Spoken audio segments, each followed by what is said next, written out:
इस कार्यक्रम के प्रसारण पुण्यार्जक हैं श्री आरपी जैन, श्रीमती ममता जैन, श्री प्रशांत जैन, श्रीमती दिव्या जैन, पुत्र भरत जैन, श्रीमती सौम्या एवं पारस जैन। और शब्दों के माध्यम से जो वर्णन होता है कुछ सीमा को लेकर के ही वर्णन किया जा सकता है और आचार्य भिन्न भिन्न प्रसंग बनाते हुए अनित्य के विषय में विस्तार के साथ कथन करते हैं। लगता ऐसा है कि वस्तु नित्य है, कुछ नित्य भी होती हैं पर्याय और कुछ अनित्य भी होते हैं। पर्याय हो करके भी महाराज नित्य कैसे? व्यंजन पर्याय के अपेक्षा से नित्यता देखने में आती है। जो अकृत्रिम होते हैं उनमें नित्यता पाई जाती है। जैसे सुमेरु पर्वत है, वो अनादि काल से वह खड़ा है पर्वत पहाड़, और अनंत काल तक वह वैसा ही खड़ा रहेगा। इस अपेक्षा से उसमें नित्यता देखने को मिल रही है, किंतु एक दृष्टि से उसमें भी अनित्यता देखने को मिलती है। क्योंकि जो पौद्गलिक पदार्थ हैं उनका संगठन होना और विघटन होना ये प्राकृतिक परिणाम माना जाता है। उमा स्वामी महाराज ने तत्व सूत्र में स्पष्ट किया है कि स्निग्ध रूक्षत्वाद बंधः, स्निग्धत्व और रूक्षत्व गुण के माध्यम से ही वो सारे परमाणु संगठित हो जाती हैं और उसमें एकत्व बन जाता है। संगठन होना और विघटन को प्राप्त होना, ये दोनों प्रकार की परिणति होती रहती है। कुछ परमाणु जुड़ जाते हैं, कुछ परमाणु बिखर जाते हैं। बिखरना और संगठित होना ये पुद्गल का स्वभाव है, उसको नकारा ही नहीं जा सकता। किंतु लगता ऐसा है कि यह पर्वत नित्य है।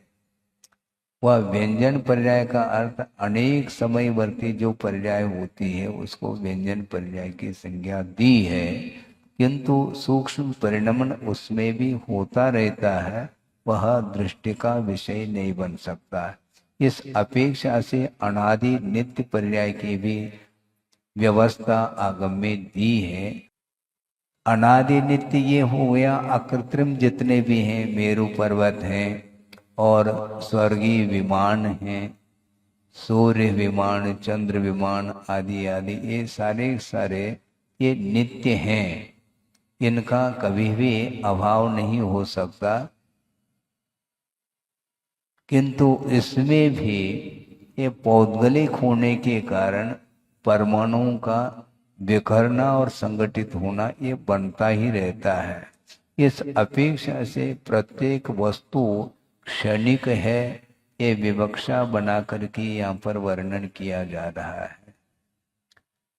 और ये मोह की ऐसी परिणति है कि वस्तु की अनित्यता को हम जानना चाहते हैं, किंतु मोह के कारण उस ओर दृष्टि नहीं जा पाती है। इसलिए वह उसमें नित्यता का बोध होता है, नित्यता का भान उसे होता है कि वस्तुतः वह नित्य नहीं है, ये कहा जा रहा है। इसी प्रकार आगे भी गाथा दे रहे हैं यहाँ पर, ज्यासा सयान लक्ष्य चक्रहरानम पिपुण्यवन्तानम सा किं बन्धेयरयम् यरजनानम अपुण्णानम। जो पुण्यशाली जीव नहीं हैं उनकी हम क्या कथा करेंगे। जो पुण्यशाली चक्रवर्ती आदि होते हैं उनकी भी वह लक्ष्मी उनकी भी वह संपदा वैभव शाश्वत नहीं है, तो इतर लोगों की हम क्या कथा करें। जो पुण्यशाली नहीं है, थोड़े वो धन संपदा अधिक है, वो कैसे नित्य हो सकती है। चक्रवर्ती जैसे बड़े बड़े पद को धारण करने वाले जो होते हैं, 63 सलाह का पुरुष आदि, उनका भी वह पुण्य समाप्त होता है, क्योंकि यह पुण्य कर्म के उदय में वह वैभव प्राप्त होता है। और कर्म पुण्य कर्म का अभाव हो जाए फिर वह रहेगा कैसा, नहीं रह सकता। लेकिन आगम में सारा विषय आया है, इसके बाद भी मेरे जीवन में थोड़ी आने वाला है। किसी जीवन में मान लो संकट आया है और विपत्ति आई है, हाँ ठीक है, उसका कर्म का उदय है, उसको विपत्ति आई है, हमारे अंदर थोड़ी आने वाली। भैया अभी नहीं आ रही है किंतु कभी भी नहीं आएगी, ऐसा थोड़ी समझ में आएगा। जब अपनी अपनी बार कह रहे हैं और अपनी बारी अभी नहीं आई है, जिसकी आई है वो जा रहा है, जिसकी आई है वह जा रहा है। जब स्वयं के ऊपर वह आपत्ति आती है, उस समय सोचता है कि ये ऐसा कौन सा कर्म का उदय है। हमेशा सावधानी रखनी चाहिए। सावधानी यदि नहीं रखते हैं तो निश्चित रूप से उसका अहित होगा। प्रमाद सबसे बड़ा शत्रु माना जाता है, प्रमाद से बचना चाहिए। और प्रमाद का स्वरूप क्या बताया ये ज्ञात है। प्राय करके प्रमाद का अर्थ आलस्य लेते हैं, उसको नींद आ रही है, निद्रा आ रही है, उसको हम प्रमाद मानते हैं। वह भी एक प्रमाद का ही भेद है, किंतु उतना ही प्रमाद नहीं है, बहुत सारे भेद हैं। तो ऐसी स्थिति में वस्तुतः प्रमाद का स्वरूप क्या है वो आगम में बताया है कि कुशलेषु अनादर प्रमाद, ऐसा कहा। कुशल कार्य क्या है, जो धार्मिक कार्य होते हैं उसमें अनादर का भाव रखना यह प्रमाद माना जाता है। सांसारिक कार्य में तो वह उत्साहित होता है, किंतु धार्मिक कार्य में वह अनुत्साहित होता है। अनुत्साहित क्यों होता है? क्योंकि धार्मिक क्षेत्र में केवल त्याग के अलावा कोई बात है। प्रत्येक दिन त्याग की बात करते हैं, छुड़ाने की बात करते हैं, मोह से ऊपर उठाने की बात करते हैं। वो बात महाराज हमें समझ में नहीं आती है, इसलिए अरुचि पैदा होती है। और सांसारिक क्षेत्र में हमेशा मन के अनुरूप वस्तु मिलते रहते हैं पुण्य के उदय में, इसलिए उससे वह ऊबता नहीं है। बार बार उन्हीं वस्तुओं का उपभोग करता है, इसके बाद भी उसको तृप्ति नहीं मिलती। कोई बात नहीं, तृप्ति नहीं मिलती, तात्कालिक वह मान लो तृप्ति होती है, पुनः वापस उनका उपभोग तो हमें करना ही है। इसलिए वह उस प्रकार वह आगे बढ़ता चला जाता है सांसारिक क्षेत्र में, और धार्मिक क्षेत्र में प्रमाद। महाराज प्रमाद को कैसे जीते हैं? प्रमाद के माध्यम से, असावधानी के माध्यम से जो हानि उठानी पड़ रही है उसको देखते हुए भी वह अलर्ट नहीं होता, सावधान नहीं होता, होना चाहिए। और कुछ ऐसे साधन सामग्री जिसको अपना लेता है और उसके माध्यम से ही उसको परेशानी उठानी पड़ती है। लेकिन प्रतिदिन ये घटनाएं देखने को सुनने को मिल रही हैं, इसके बाद भी उससे वह बच नहीं पा रहा। अकाल मरण के निमित्त कितने प्रकार के होते हैं सबको ज्ञात है। लेकिन अब देखो, पूरे भारतवर्ष की मैं बात करता हूं, प्रतिदिन एक्सीडेंट के माध्यम से कितने लोगों का अकाल में मरण होता है, आपको ज्ञात नहीं है क्या? प्रतिदिन न्यूज़पेपर पढ़ते हैं, उसमें सारी सारी आपको जानकारी मिलती है। लेकिन अकाल मरण से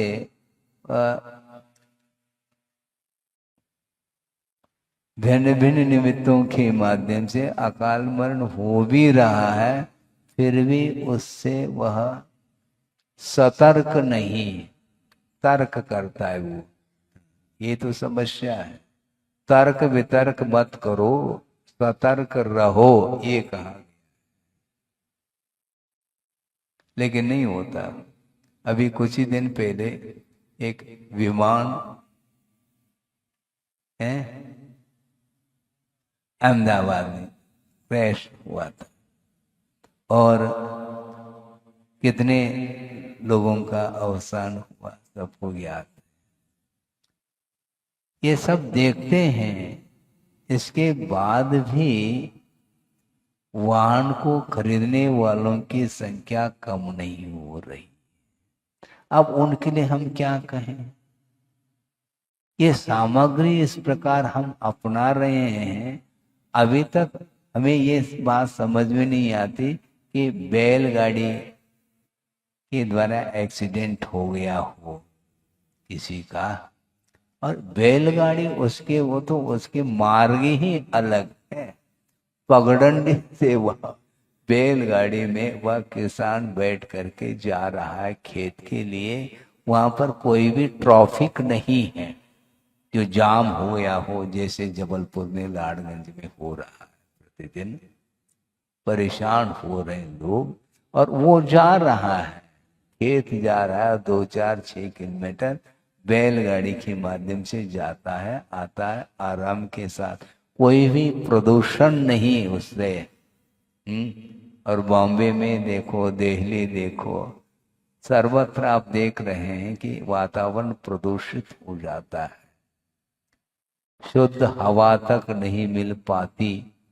बड़े बड़े जो बिल्डिंग खड़े कर रखे हैं आप लोगों ने, वहां पर बैठ रहा है, वहीं पर नाली बह रही, वो हो रहा, उसमें कौन सी शुद्धि क्या? इसके बाद भी वह रूटीन चल रहा है उसका जीवन, क्योंकि केवल पैसा, किसी भी प्रकार से वित्त का अर्जन होना चाहिए, उसके माध्यम से वह जीवन यापन करता है। ध्यान नहीं है, जीवन जीने की कला तक नहीं आ रही है, आरोग्य भी समाप्त हो रहा है और धर्म तो समाप्त हो ही रहा है। इसलिए प्रमाद छोड़ो ऐसा कहा जा रहा है, फिर भी नहीं, शुद्ध खान पान भी नहीं है, और जीवन जीना चाहता है, और यहाँ पर आता है महाराज आशीर्वाद दे दो। क्या हो रहा है? परेशान हूं, आए दिन ब्रेन हेमरेज होता है, पैरालिसिस अटैक आ जाता है, हार्ट संबंधी बीमारी है, कैंसर है, ये सारे सारे भयानक जो रोग आ रहे हैं, इसमें स्वयं की ही असावधानी है। लेकिन उस असावधानी, वो उस वातावरण से वो अपने आप को उठा नहीं पा रहा है ऊपर, जबकि इसमें किसी की कोई बाध्यता नहीं है। आप चाहो तो बहुत व्यवस्थित ढंग से जीवन जी सकते हैं, लेकिन वह भौतिक युग में, उसमें वह मुझे क्या करना चाहिए क्या नहीं करना चाहिए, ये ज्ञान उसको नहीं हो पाता, केवल आसक्ति बढ़ती चली जाती है। आचार्य कहना चाह रहे हैं जो महान पुण्यशाली चक्रवर्ती आदि होते हैं उनकी भी संपदा जब शाश्वत नहीं है तो अपनी कौन सी संपदा शाश्वत है। लेकिन ध्यान जाए तब की बात, नहीं जाता। ऐसा क्यों होता, क्यों कुछ नहीं, यह मोह का परिणाम है। और मोह को कम करो कह रहे हैं और आप मोह बढ़ाने की बात करते हैं, तो कैसे पटरी बैठेगी। कम करो ये कहा जा, लेकिन किया नहीं जा रहा। ये मोह की पराकाष्ठा, व्यामोह की पराकाष्ठा, ये भयंकर रूप ले लेता है। एक प्रसंग गुरुदेव ने सुनाया था प्रवचन के दौरान, उसको आपके सामने रख रहा हूं। रात का समय है और आसमान में घटाएं छाई और बीच बीच में बिजली चमक रही है और आकस्मिक ऐसा वातावरण निर्मित हो जाता है कि वर्षा चालू हो जाती। और कौन जानता है कि कल क्या घटित होने वाला है, किसी को भी ज्ञात नहीं है भविष्य में क्या होने वाला है।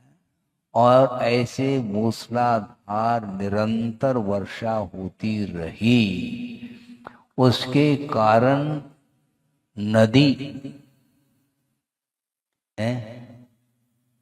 बाढ़ आ गई उसमें। और बाढ़ आती आती ऐसी स्थिति बन गई कि एक बांध बंधा था वह टूट गया और बांध ध्वस्त होने के कारण अब काबू संभव नहीं।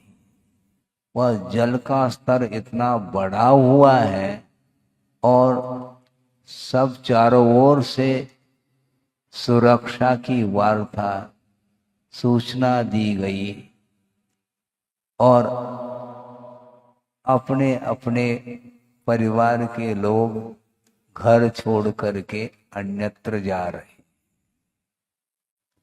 अलर्ट कर दिया पहले से ही, एक आध घंटे पहले। किंतु अब क्या होता है, सारे लोग जा रहे हैं, किंतु मोह का एक ऐसा प्रभाव कि उस चपेट में एक परिवार आया है।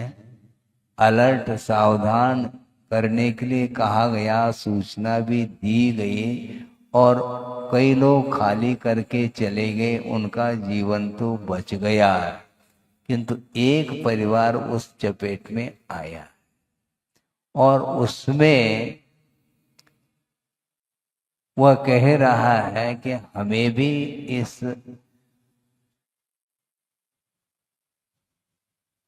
जो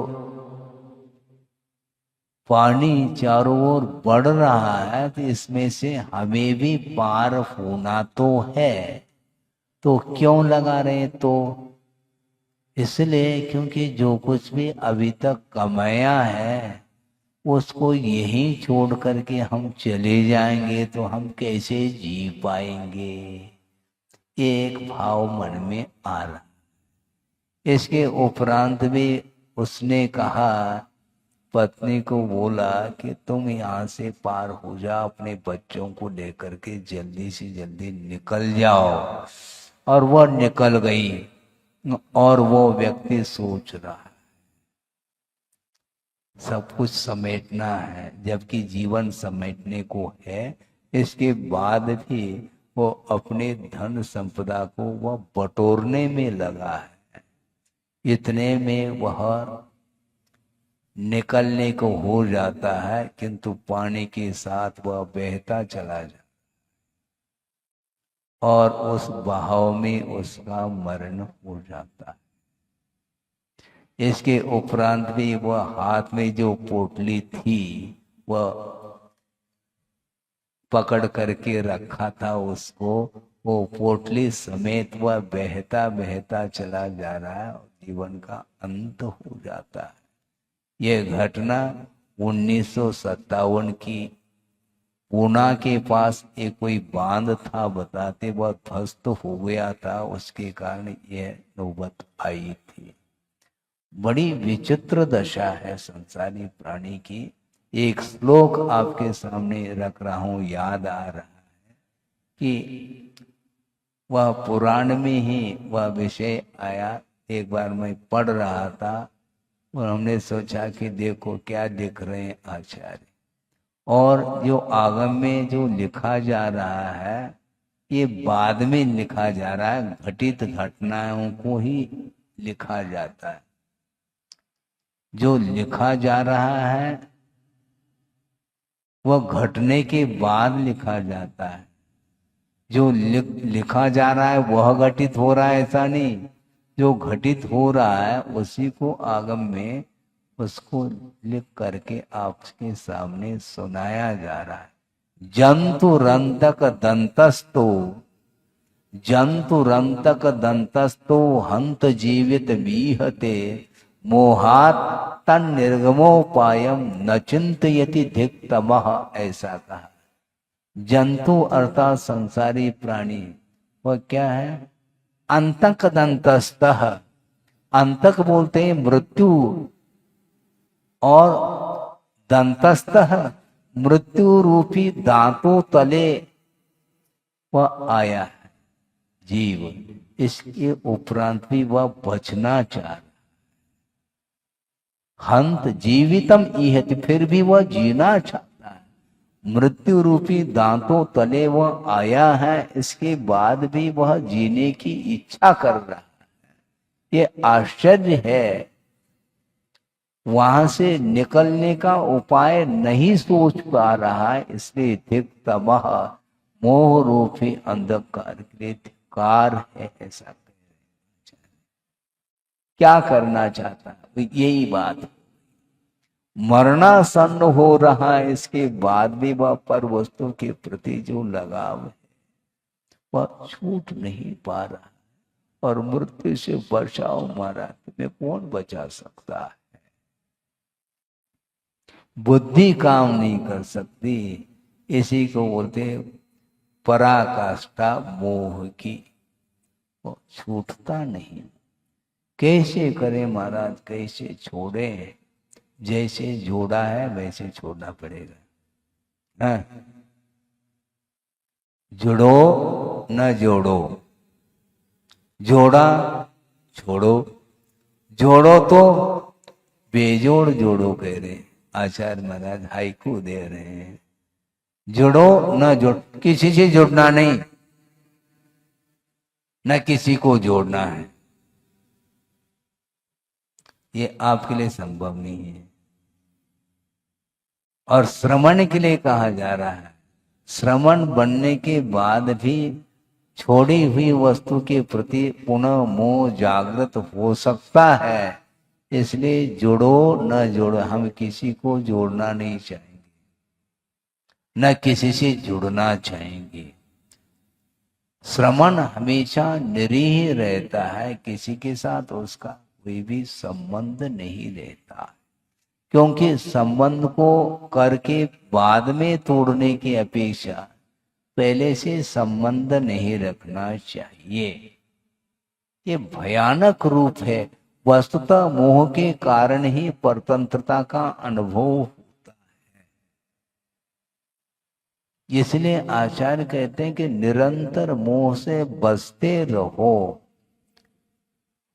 मोह की सामग्री मिलेगी तुम्हें, क्योंकि यह सिद्धांत है, संयम को अंगीकार जिस समय कर लेता है श्रवण, उसी समय से विशिष्ट पुण्य का अर्जन होना प्रारंभ होता है, और उसका उदय होते ही अनेक प्रकार की वह भोग्य सामग्री सामने उसको मिलती है।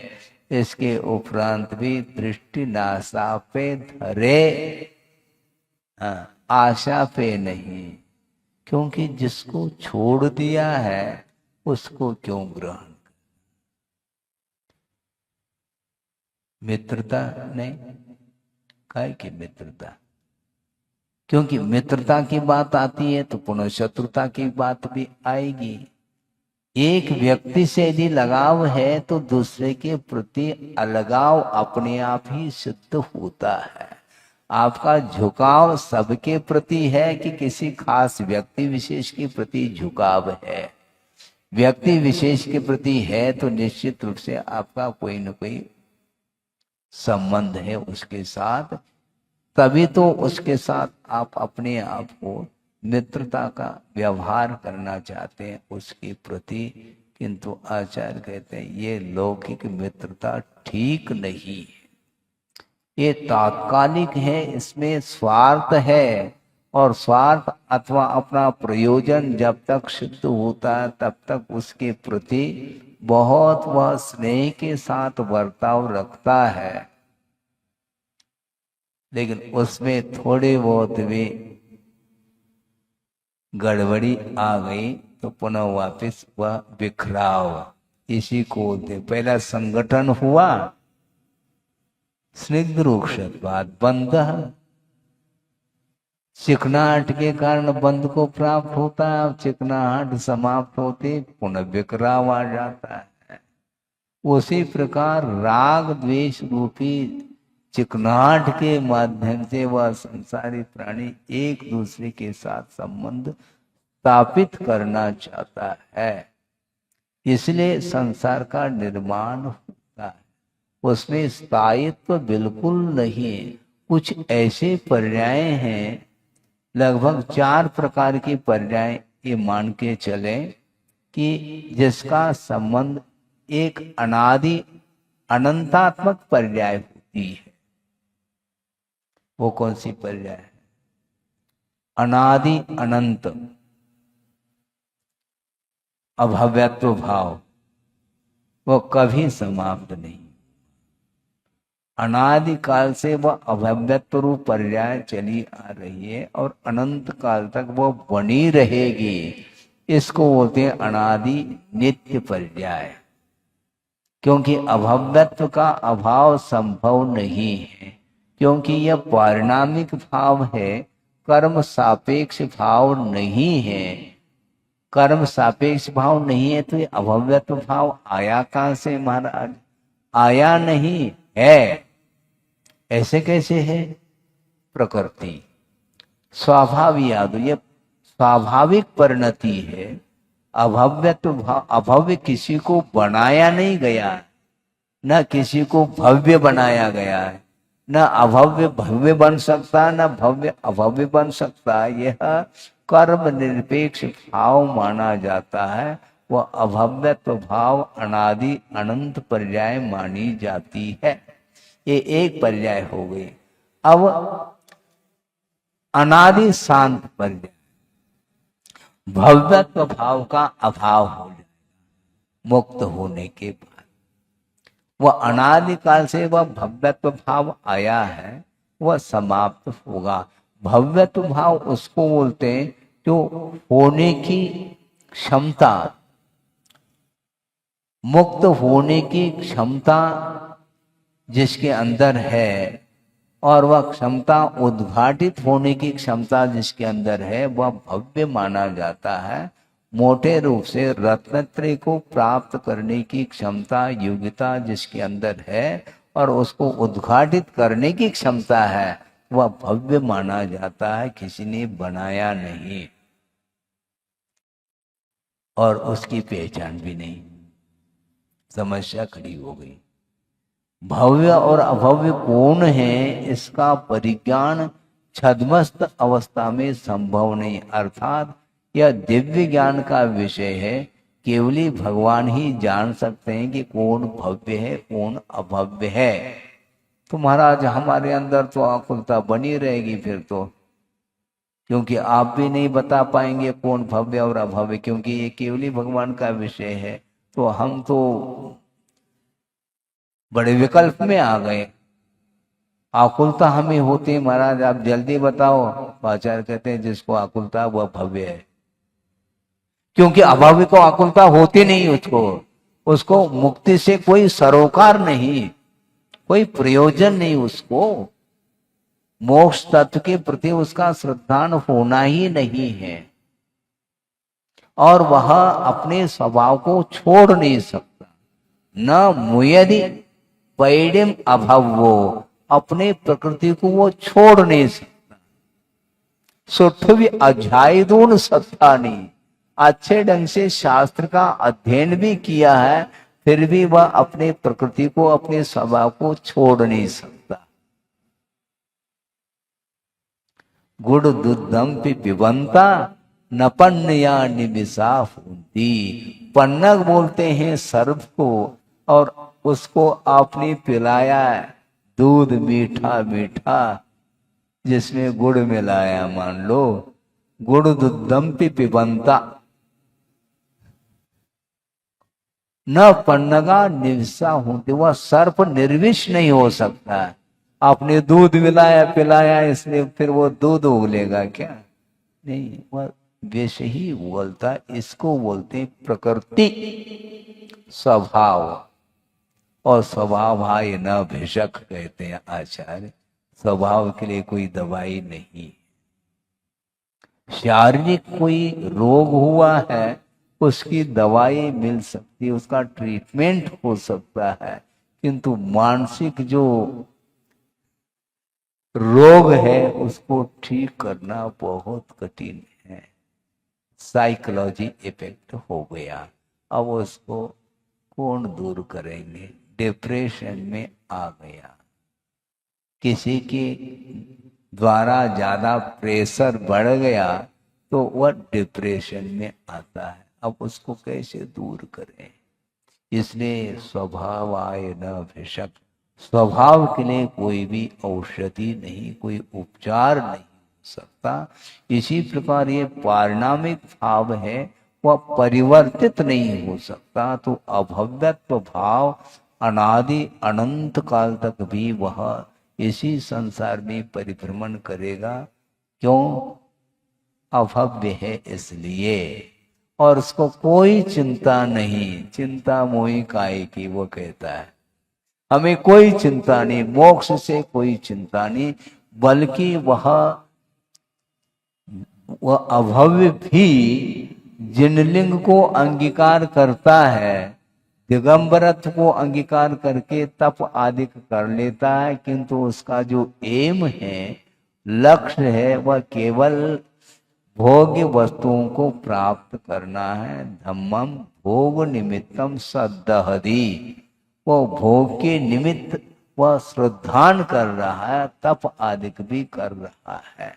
उत्तर लोक तृष्णया, भविष्य में अगले भव में भगवान मुझे ये मिल जाए, इसलिए वह तप कर रहा है, कठोर तप करता है। यहाँ तक कि आगम में उल्लेख मिलता है, उसको घानी में भी पेल दो है तो भी उफ नहीं करता।